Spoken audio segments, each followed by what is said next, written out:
When Maya's perfect roommate paid 6 months' rent up front, she thought her money problems were over. She had no idea she was about to become the key ingredient in saving an entire alien civilization. Maya had been staring at her laptop screen for 3 hours straight, refreshing her email every few minutes. The rent notice on her kitchen counter seemed to mock her with its bright red letters. $200 short again. Being a college student in the big city was harder than anyone had warned her about. Her tiny apartment felt even smaller when she was stressed. The walls seemed to close in as she calculated her expenses for the third time that day. Food, books, transport, rent. The numbers never seemed to add up the right way. Her part-time job at the campus bookstore barely covered the basics, and asking her parents for help again felt impossible. Maybe I should just find a roommate, she whispered to herself, looking around the cramped space. The idea had been floating around her head for weeks, but she had always pushed it away. Sharing her sanctuary with a stranger felt scary. What if they were messy? What if they brought weird friends over? What if they judged her midnight study sessions? But desperate times called for desperate measures. Maya opened her laptop and started typing a roommate advertisement. She tried to sound friendly but not too eager, responsible but not boring. After rewriting it 5 times, she finally posted it on the local roommate website. Within minutes, her phone buzzed with a notification. The first response came so quickly that Maya thought it might be spam. The message was short but polite. "Hello, I saw your advertisement about needing a roommate. I am very clean, quiet, and can pay 6 months' rent in advance. When can we meet?" "Zara?" Maya blinked at the screen. 6 months in advance? That seemed too good to be true. She had learned to be careful about things that seemed too perfect, especially when it came to money, but her bank account was practically screaming at her to at least meet this person. They arranged to meet at the coffee shop downstairs from Maya's apartment building. Maya arrived 10 minutes early, nervously checking her reflection in the window.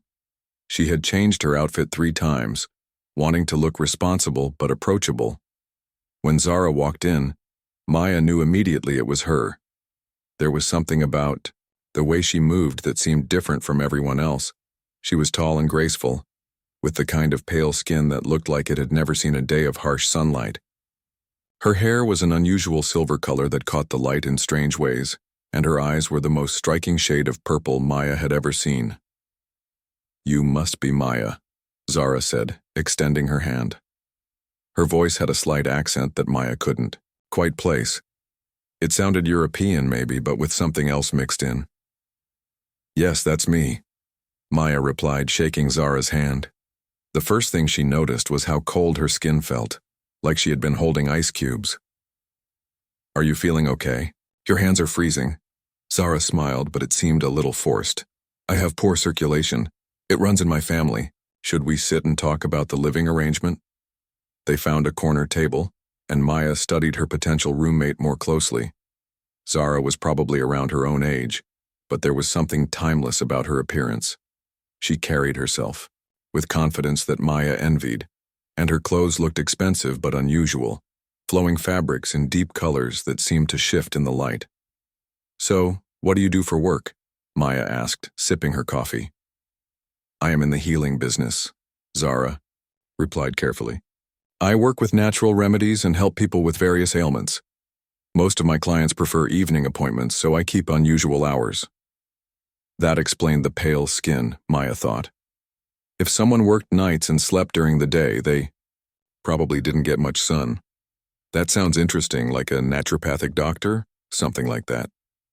Zara's smile was mysterious. "I travel frequently for work, so you would have plenty of privacy. I am very clean, very quiet, and I prefer to keep to myself most of the time." Maya felt a flutter of hope in her chest. A quiet, clean roommate who traveled for work and could pay 6 months up front? It sounded like the answer to all her problems. "Where are you living now?" Maya asked. "I have been staying in temporary accommodations while looking for something more permanent," Zara said, which wasn't really an answer, but Maya didn't want to seem nosy. They talked for another hour about practical things like utility bills, cleaning schedules, and house rules. Zara seemed agreeable to everything Maya suggested. She didn't smoke, didn't have pets, and claimed to be a very light sleeper who wouldn't disturb Maya's studies. "When would you want to move in?" Maya asked, trying not to sound too eager. "Tonight, if possible," Zara replied immediately. "I can transfer the money to your account right now." Maya's eyes widened. "Tonight? Don't you want to see the apartment first?" "I trust your description was accurate. Besides, I am not very particular about living spaces. As long as it is clean and private, I will be content." Something about the situation felt rushed, but Maya's practical side overruled her caution. 6 months of rent would solve all her immediate problems and give her breathing room to focus on her studies. She pulled out her phone to show Zara her banking app. "If you're serious about this, you can send it here," she said, displaying her account information. Within 5 minutes, Maya watched in amazement as her account balance jumped by an amount that would have taken her months to save. Zara had actually done it. She had actually transferred 6 months of rent without even seeing the apartment. "This is incredible," Maya breathed, staring at her phone. "Thank you so much. You have no idea how much this helps." "I am glad we can help each other," Zara said, standing up. "Should we go see my new home?" They walked upstairs to Maya's apartment, and she felt nervous again. What if Zara changed her mind when she saw how small the space was? What if she realized she was making a mistake? But Zara walked through the apartment with an expression of satisfaction, running her fingers along the walls and windowsills in a way that seemed almost ritualistic. "This will work very well," she said finally. "Your room would be the smaller one," Maya said, opening the door to show her. "It gets good morning light, though." "Perfect. I prefer to sleep during daylight hours anyway." Within 3 hours, Zara had moved in completely. Maya was amazed at how few belongings she had. Just 3 large, old-fashioned trunks that looked like they belonged in a museum. She also brought several boxes of what appeared to be herbs and crystals, explaining that they were tools for her healing work. "I hope you don't mind the smell," Zara said as she arranged various dried plants on her windowsill. "Some of these herbs have strong scents, but they are necessary for my practice." Maya didn't mind at all. The apartment already smelled better than it had in weeks. There was something soothing about the herbal scents, like being in a spa or meditation center. That first night, Maya lay in bed listening to the sounds from Zara's room. There was a soft humming that seemed to go on for hours, occasionally interrupted by what sounded like whispered words in a language Maya didn't recognize. She assumed Zara was doing some kind of meditation or relaxation practice. The next morning, Maya woke up feeling more rested than she had in months. The apartment was spotless, cleaner than it had been when Zara arrived. The dishes were done. The floors were swept, and there was a fresh, clean smell in the air that Maya couldn't identify. Zara was nowhere to be seen, but there was a note on the kitchen counter written in elegant handwriting. "Thank you for welcoming me into your home. I will do my best to be a good roommate. I sleep during the day, so please do not worry if you do not see me often." Maya smiled as she read it. Maybe this arrangement really would work out perfectly. For the first time in months, she felt like she could breathe easily. Her money problems were solved, at least temporarily, and her new roommate seemed considerate and clean. If only she had known then how drastically her life was about to change, and how the mysterious woman sleeping in the next room would turn everything she thought she knew about the world upside down. 3 weeks after Zara moved in, Maya started noticing changes in herself that she couldn't explain. At first, she thought it was just stress from her upcoming exams, but the symptoms kept getting worse instead of better. It began with the exhaustion. Maya had always been a light sleeper, but suddenly she was sleeping 10 to 12 hours a night, and still waking up feeling like she hadn't rested at all. Her morning alarm would go off, and she would feel like she was swimming up from the bottom of a deep, dark pool. Getting out of bed became a struggle that left her dizzy and confused. "Maybe I'm getting sick," she told herself, checking her temperature for the 3rd time that week. But the thermometer always read normal, and she didn't have any of the usual cold or flu symptoms. Her friends started commenting on her appearance during their weekly study group. "Maya, are you eating enough?" asked her friend Lisa, looking concerned. "You look like you've lost weight." Maya looked down at herself in surprise. Her jeans did feel looser than usual, and her face looked thinner in the mirror, but she wasn't trying to lose weight, and she was eating the same amount as always. If anything, she felt hungrier than normal, especially in the mornings when she woke up feeling completely drained. The strange scratches appeared during her 4th week living with Zara. Maya first noticed them when she was getting dressed for class. 3 thin red lines on her left arm that definitely hadn't been there the night before. They looked like she had scratched herself with her fingernails, but they were in a place she couldn't have reached while sleeping. How did I get these? She wondered, touching the marks gently. They didn't hurt, but they looked fresh and deliberate, like someone had drawn them with a precise instrument.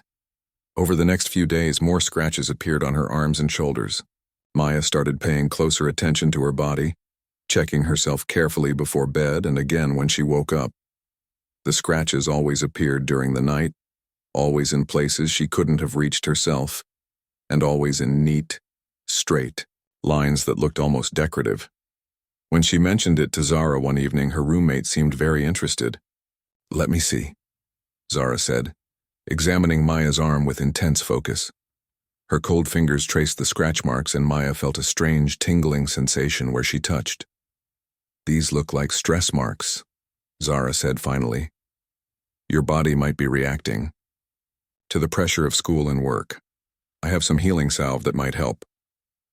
She returned from her room with a small glass jar filled with a silvery cream that smelled like mint and something else Maya couldn't identify.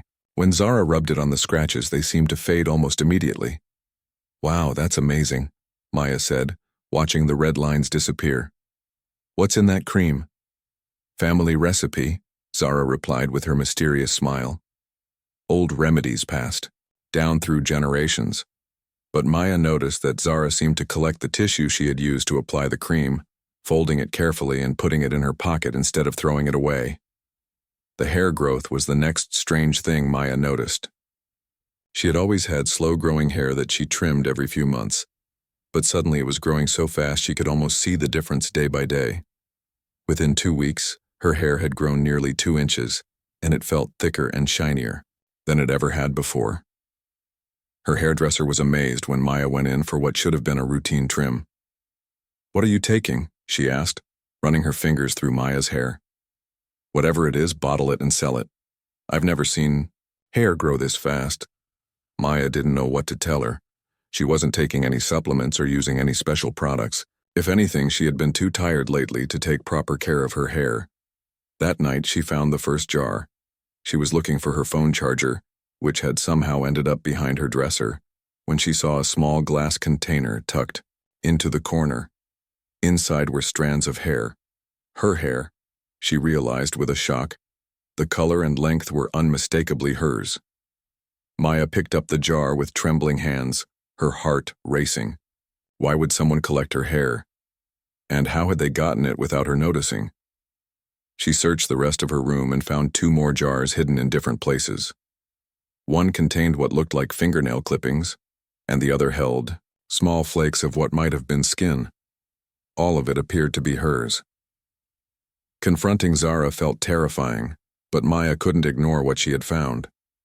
She waited until that evening when she heard Zara moving around in the kitchen. "Zara, can we talk?" Maya said, holding up one of the jars. "I found this in my room." Zara's face went very still when she saw what Maya was holding.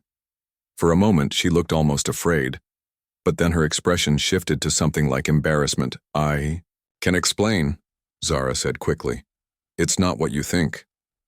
What I think is that someone has been collecting parts of my body without asking me," Maya said, surprised by how steady her voice sounded despite her racing heart. "That's pretty disturbing, Zara." Zara sat down at the kitchen table and gestured for Maya to join her. "You're right to be upset. I should have asked permission first. I'm conducting research, advanced medical research, and I needed biological samples for testing." "What kind of research requires secretly collecting someone's hair and fingernails?"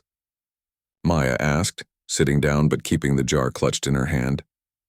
"I'm studying genetic markers that could help predict certain health conditions," Zara said, her words coming quickly. "Your cellular structure is particularly interesting for my work.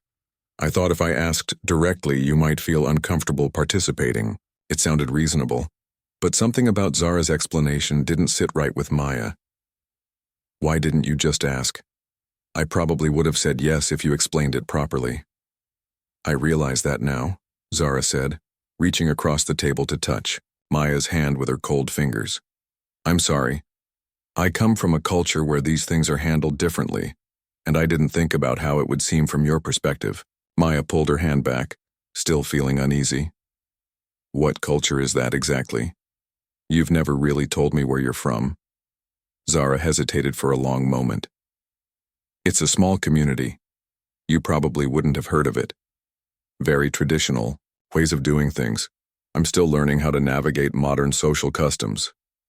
Promise me you won't take any more samples without asking, Maya said firmly. Of course, Zara agreed immediately. I promise to be more transparent about my work. From now on, Maya wanted to believe her roommate, especially since Zara had been so helpful with rent and keeping the apartment clean.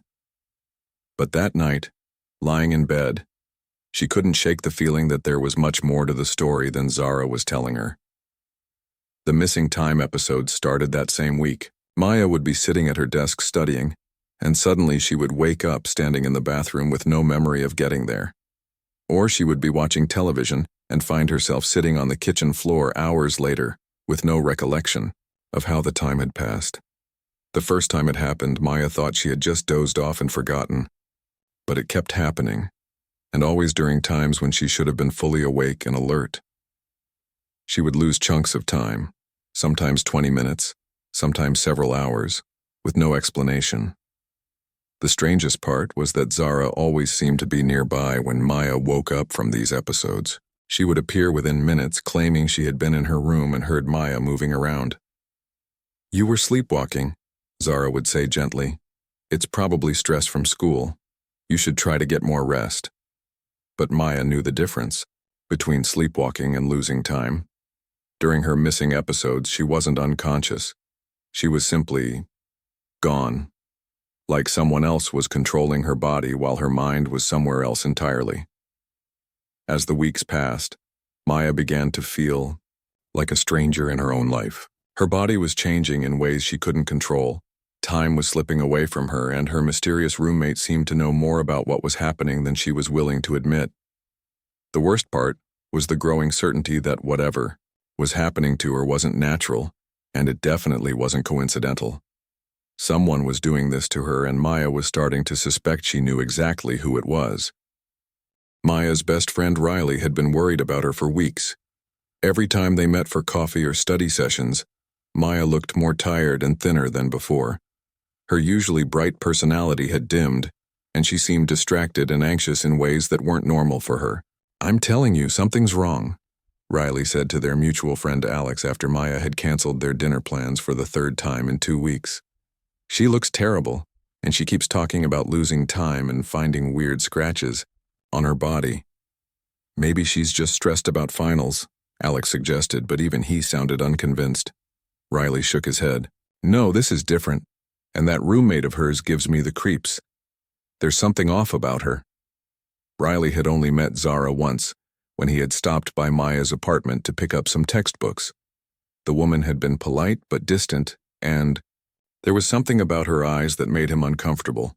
They were too intense, like she was studying him instead of just making conversation. Have you tried looking her up online? Alex asked. Maybe you can find out more about her background. Riley hadn't thought of that, but it seemed like a good idea. That evening, he sat down with his laptop and started searching for any trace of Zara online. He tried every combination he could think of. Zara plus Maya's last name, Zara plus their city, Zara plus healing practice. Nothing. Absolutely nothing. In today's world, everyone had some kind of digital footprint. Social media, accounts, professional listings, school records, news articles, something. But Zara appeared to exist in a complete digital void. No Facebook, no Instagram, no LinkedIn, no business listings, no university records. It was like she had never existed in the modern world. Riley felt a chill run down his spine. People didn't just have zero online presence unless they were actively trying to hide something. He immediately called Maya. "Did you ever run a background check on Zara before she moved in?" he asked without preamble. Maya sounded groggy, like she had been sleeping even though it was only 8 in the evening. "What? No, why would I do that? She paid 6 months' rent up front and seemed nice. Maya, I can't find any trace of her online. Nothing. No social media, no business listings, nothing. That's really weird." There was silence on the other end of the phone. "Maybe she just values her privacy," Maya said finally, but she didn't sound convinced. "Nobody values privacy that much. Something's not right about this situation. I think you should set up a camera or something to see what she's doing when you're not around." Maya was quiet for so long that Riley thought she might have fallen asleep. "Maya, are you there?" "Yeah, I'm here. I've been thinking the same thing lately.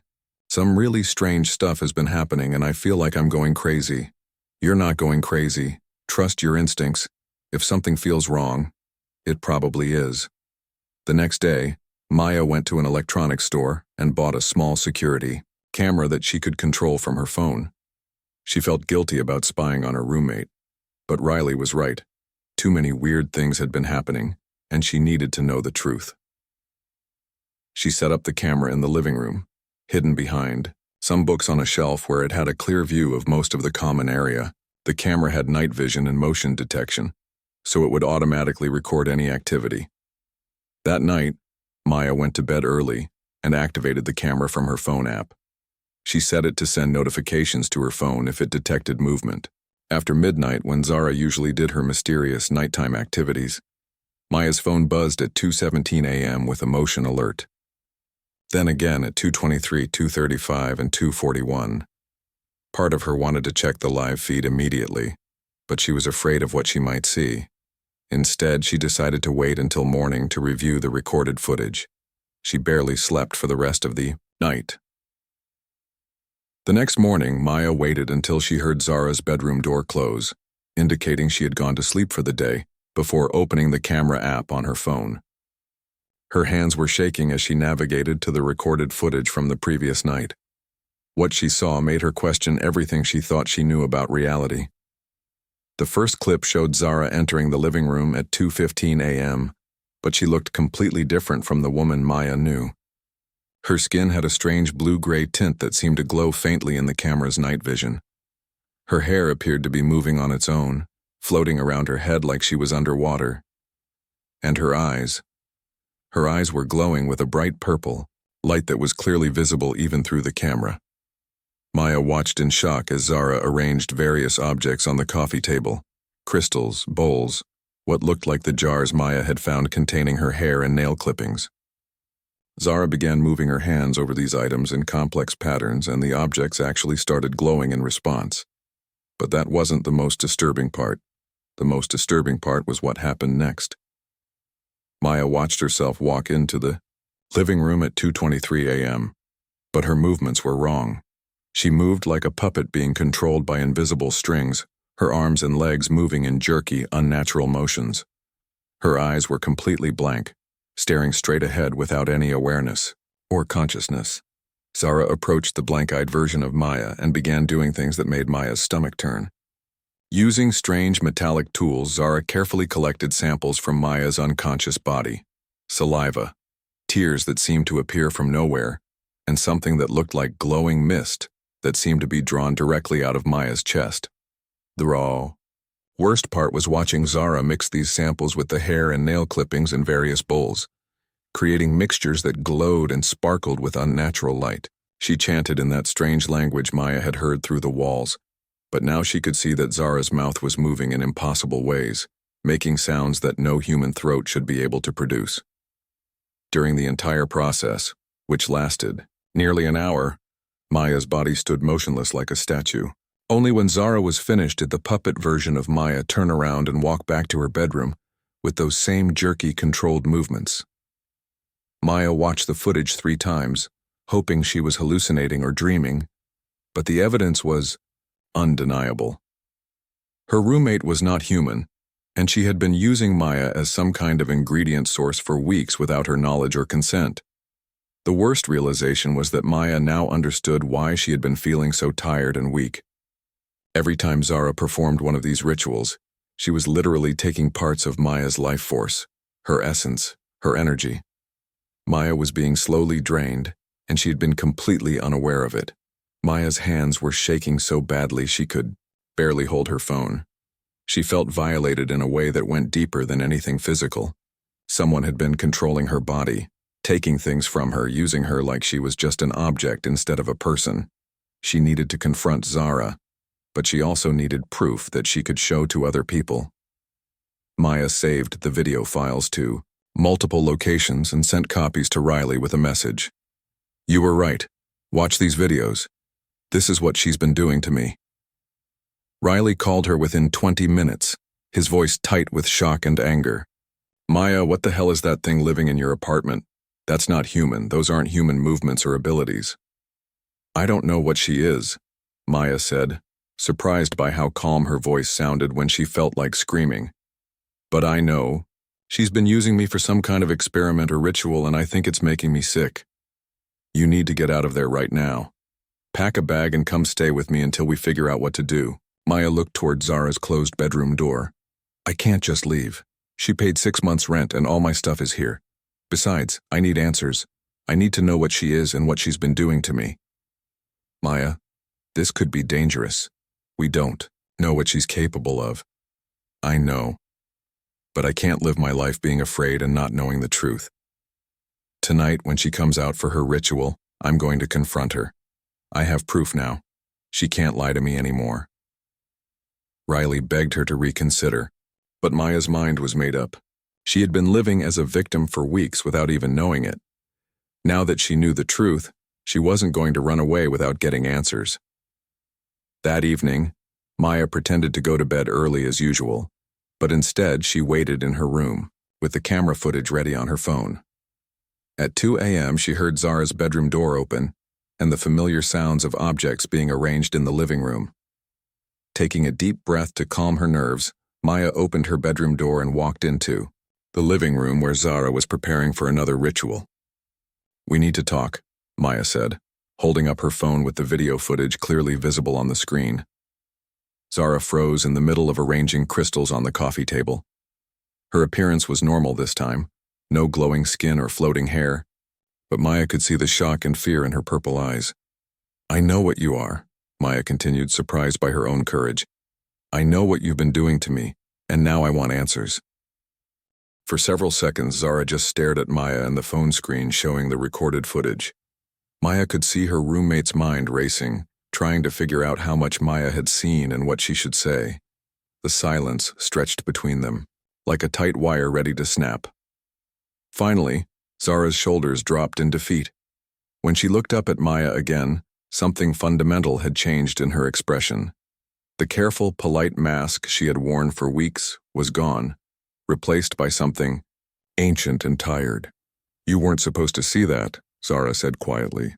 Her voice sounded different too, less human, more musical, with undertones that seemed to echo from somewhere far away. "But I did see it," Maya said, holding her phone steady even though her hands wanted to shake. "I saw everything. The glowing, the floating, the way you controlled my body like I was some kind of puppet. I saw you taking things from me while I was unconscious." Zara closed her eyes for a moment, and when she opened them, they were glowing with that same purple light Maya had seen in the video. "Sit down, Maya, please. What I have to tell you will be difficult to understand and even harder to believe." Maya remained standing, ready to run if necessary. "Try me. After watching that footage, I think I'm prepared for just about anything." "No," Zara said sadly. "You're not. No one ever is." Zara moved to the couch and sat down, gesturing again for Maya to join her. After a moment's hesitation, Maya sat on the opposite end, keeping distance between them. "My real name isn't Zara," she began.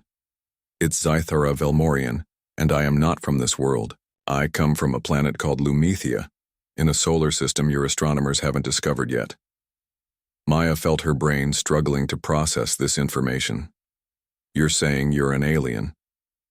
"Yes." My people are what you might call energy manipulators. We can work with life force, spiritual essence, and the building blocks of consciousness itself. For thousands of years, we lived in harmony with our planet and the universe around us. Zara paused, and Maya could see genuine pain in her glowing eyes. But then our 3 sons started dying, not all at once, but slowly, over the course of several generations. Our atmosphere began breaking down, our plants stopped growing, and our people started getting sick. Despite her fear and anger, Maya found herself drawn into the story. What caused it? We're not entirely sure. Our scientists think it might have been a cosmic event, a wave of radiation from a distant galaxy that affected our solar system. Whatever the cause, we realized our world had maybe 50 years left before it became completely uninhabitable. Zara stood up and began pacing, her movements more graceful than any human Maya had ever seen. Our greatest scientists and energy workers came together to find a solution. They discovered that it might be possible to reverse the damage to our atmosphere, but it would require a massive ritual involving life essences from different worlds. Life essences, Maya repeated, understanding beginning to dawn. Like what you've been taking from me. Exactly, but not just any life essence would work. We needed samples from beings with strong creative energy, emotional depth, and spiritual complexity. We sent scouts to different worlds to find suitable donors. Maya felt sick to her stomach. Donors? Is that what you call people you steal from, without permission? Zara stopped pacing and faced Maya directly. I know how this looks from your perspective, and you have every right to be angry. But please understand, I never intended to harm you. My people form symbiotic relationships. We give as much as we take. What exactly have you given me? Maya demanded. Because all I've experienced is exhaustion, missing time, and feeling like I'm losing my mind. The symbiosis takes time to develop properly, Zara explained. I should have been more careful with the extraction process, but I was desperate. Every day I delayed meant more of my people dying back home. Zara walked to her bedroom and returned with one of her mysterious trunks. She opened it to reveal objects that definitely didn't come from Earth. Crystalline devices that pulsed with their own light, metallic instruments with impossible curves, and what looked like a communication device showing images of another world. This is Lumethia, Zara said, activating the device. Maya saw a planet with purple skies, floating cities, and beings that looked similar to Zara, but with variations in skin color and energy patterns. These are my people. As Maya watched, the images changed to show the dying suns, the failing atmosphere, and people who looked weak and desperate. Cities that should have been floating were crashing to the ground. Plants were withering, and the purple sky was turning gray. There are over 2 million Lumethians left, Zara continued. Without the atmospheric restoration ritual, they'll all be dead within 10 years. Maya stared at the images, feeling the weight of an entire civilization pressing down on her shoulders. And my essence can really help save them? Human essence is particularly powerful because your species experiences such a wide range of emotions and has such vivid creative abilities. One human can provide enough life force to help heal hundreds of my people. The enormity of the situation hit Maya all at once. You're asking me to choose between my own life and the lives of 2 million aliens I've never met. I'm not asking you to die, Zara said quickly. The extraction process doesn't have to be fatal if it's done properly. With your cooperation, I could teach you to replenish your own life force while still providing what my people need. Maya stood up and walked to the window, looking out at the city lights. A week ago, her biggest worry had been passing her final exams. Now she was apparently being asked to help save an alien civilization. How do I know you're telling the truth? She asked without turning around. How do I know this isn't some elaborate trick to make me cooperate with whatever you're really doing? Because I'm going to show you, Zara replied. Maya turned to see her holding another crystalline device. This is a consciousness projector. It will allow you to see Lumethia directly, to communicate with my people, and to understand the full scope of what's at stake. Maya looked at the alien device with suspicion. What does that involve exactly? I would need to create a temporary link between your consciousness and our communication network. You would be able to see through the eyes of someone on my world, speak with our leaders, and verify everything I've told you. And the risks? Zara hesitated. There's a small chance that your consciousness could become lost in the network. You might not be able to find your way back to your own body, but I would be guiding you the entire time. Maya laughed, but there was no humor in it. So my choices are: trust the alien who's been secretly drugging me and stealing my life force, risk getting my consciousness lost in alien cyberspace, or let 2 million people die. Did I miss anything? There's one more thing, Zara said quietly. If you agree to help willingly, I can teach you to manipulate energy yourself. The techniques my people use could give you abilities beyond anything humans normally possess. You could learn to heal others, to see across dimensions, even to extend your own lifespan significantly. Maya felt like her head was spinning. You're offering to give me superpowers in exchange for letting you continue to harvest my essence. I'm offering to make you a partner instead of a victim, Zara corrected. Everything I've done so far has been clumsy and selfish. I was so focused on saving my people that I didn't consider the impact on you. But if we work together, we could find a way to help both our species. Maya sank back onto the couch, overwhelmed by the magnitude of the decision she was facing. I need time to think about this. And I need to talk to Riley and let him know I'm safe. Of course, Zara agreed. But Maya, time is something we don't have much of. Every day we delay, more of my people die, and the ritual becomes more difficult to perform. How long do I have to decide? The optimal time for the next major extraction is in 3 days, when our planets align in a specific pattern. If we miss this opportunity, we'll have to wait another 6 months.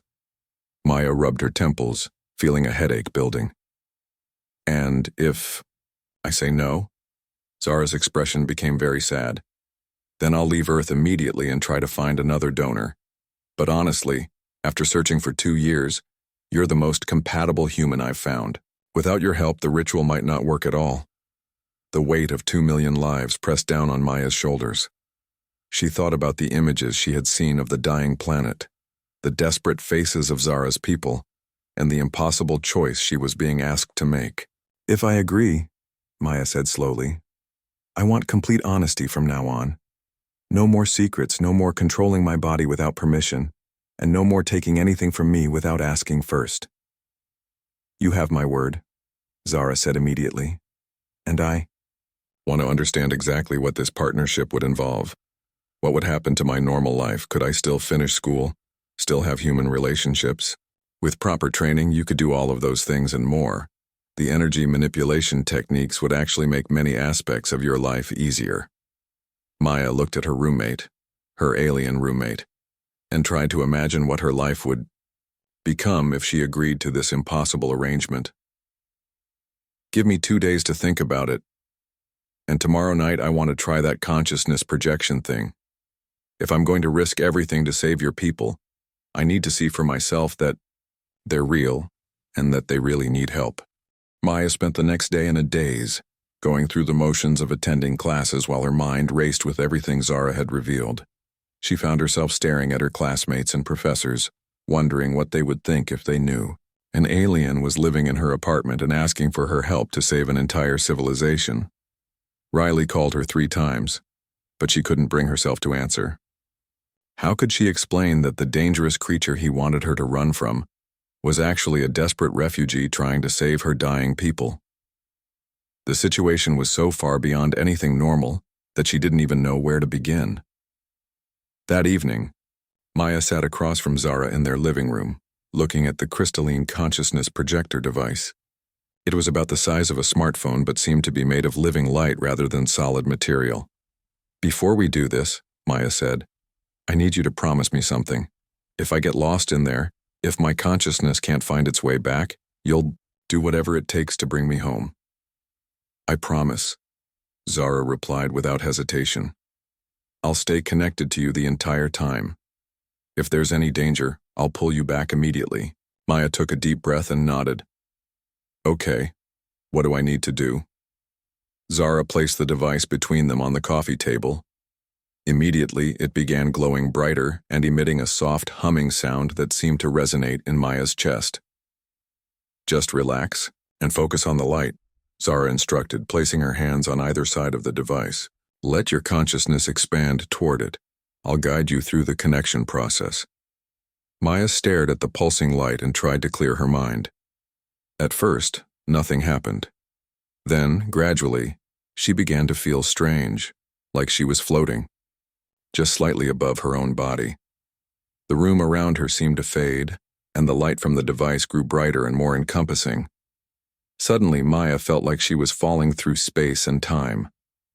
Colors that didn't exist on Earth flashed around her, and she heard sounds like cosmic music playing in frequencies her human ears shouldn't have been able to detect. Then everything stopped, and Maya found herself standing in what was definitely not her apartment. She was on a platform high above a vast alien city, looking out at purple skies and 3 dim suns that hung like dying embers in the distance. The air tasted different, thinner and slightly metallic.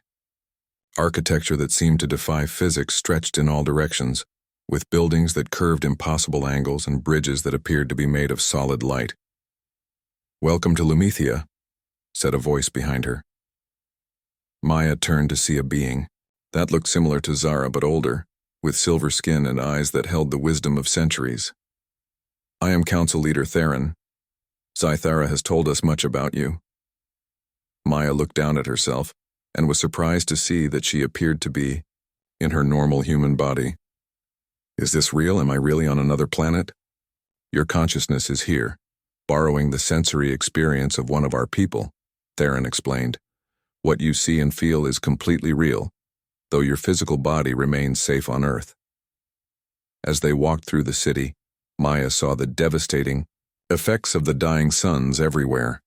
Plants that should have been lush and green were withered and gray.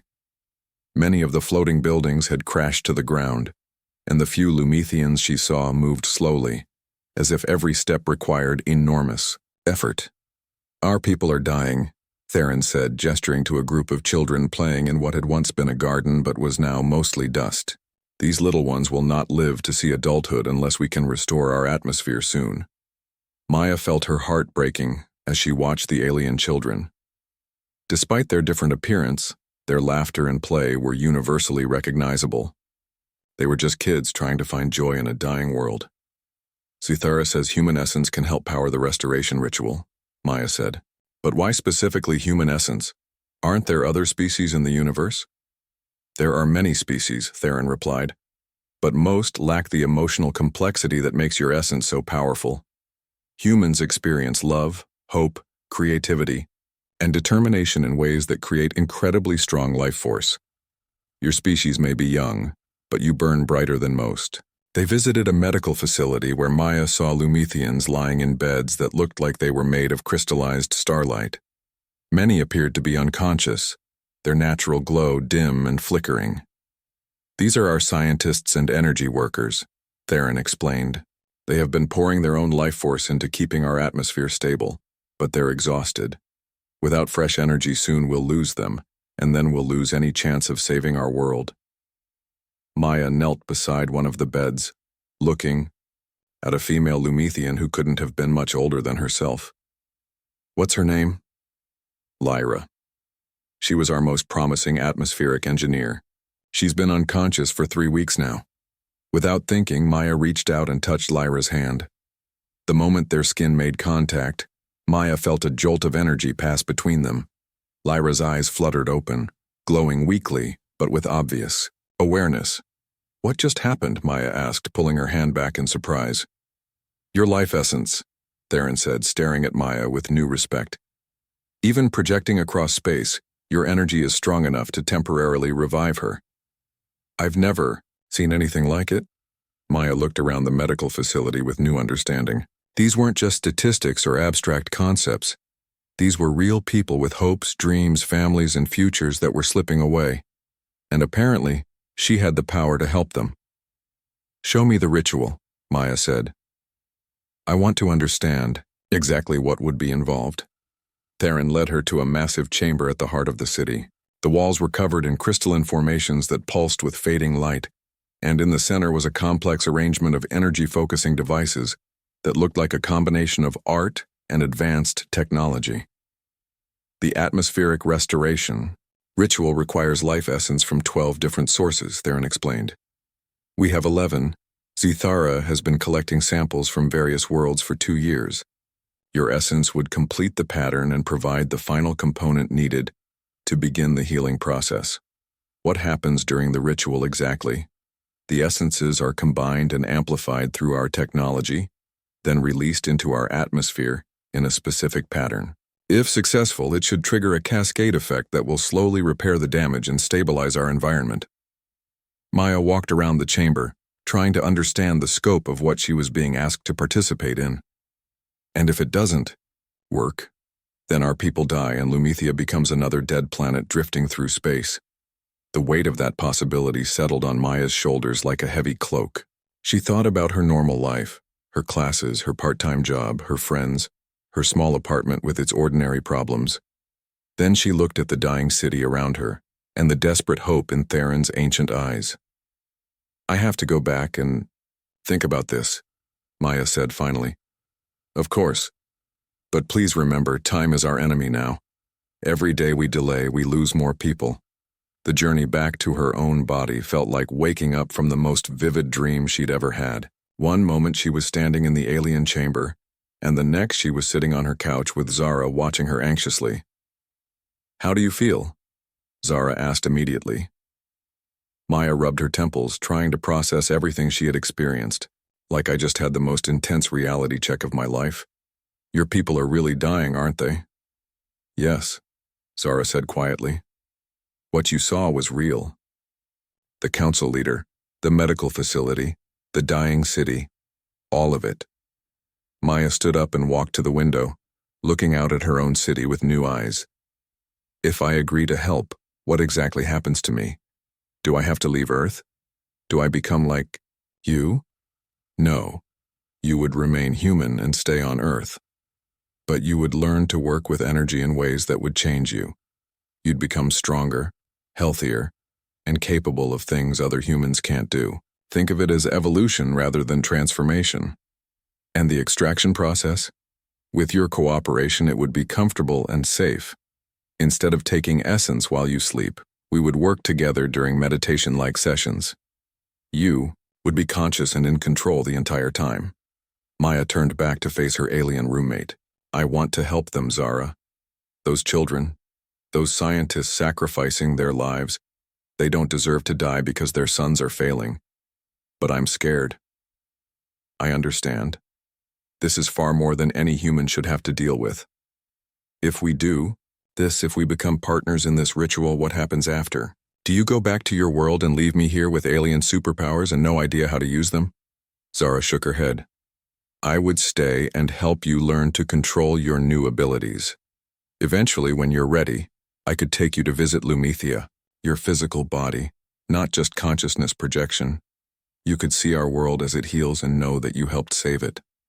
Maya sank back onto the couch, her mind made up but her heart still racing with fear and excitement.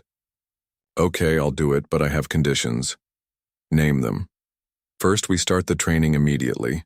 I want to understand exactly what I'm getting into before we do the ritual. Second, you teach me everything. How to protect myself, how to use these abilities responsibly, how to help other people with what I learn. Agreed. Third, after the ritual is complete and your people are safe, we figure out how to use this partnership to help both our worlds. If I'm going to have alien superpowers,